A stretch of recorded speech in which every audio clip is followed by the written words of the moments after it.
ঝুলন পূর্ণিমাকে শ্রাবণী পূর্ণিমাও বলা হয়। বৃন্দাবনে রাধাকৃষ্ণের শৈশব স্মৃতি, বিশেষত সখা সখীদের সাথে দোলনায় দোলার প্রেমলীলাকে কেন্দ্র করে দাপর যুগে এই ঝুলন উৎসবের সূচনা হয়েছিল।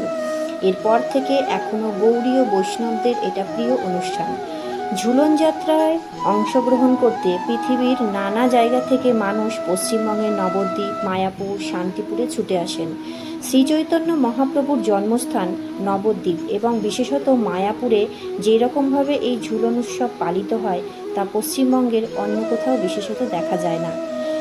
কৃষ্ণের বাল্যকাল থেকে কিশোর বয়স পর্যন্ত নানান কার্যকলাপ পুতুল দিয়ে সাজানো হয়ে থাকে, যা ঝুলনের বিশেষ আকর্ষণ।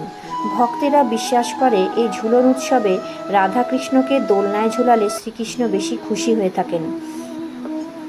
পশ্চিমবঙ্গের মধ্যে নদিয়ার শান্তিপুরে, বরানগরের পাটবাড়ি আশ্রমে, বউবাজারের বিখ্যাত রামকানাই অধিকারীর ঝুলন বাড়িতে ঝুলন যাত্রার উৎসব দেখার জন্য বহু দর্শকের সমাগম হয়। শ্রীকৃষ্ণের আরেক নাম পীতাম্বরধারী। ঝুলন যাত্রার দিন শ্রীকৃষ্ণকে হলুদ রঙের বস্ত্র পরানো হয়। এছাড়া ওই দিন হলুদ মিষ্টি, হলুদ রঙের ফল ও হলুদ ফুল দিয়ে শ্রীকৃষ্ণের পূজা করুন। ময়ূরের পালক কিনতে পাওয়া যায়, ওই দিন পালক কিনে আনুন, তারপর সেটি ঠাকুরের পাশে রেখে দিন, এতে শুভ লাভ পাবেন।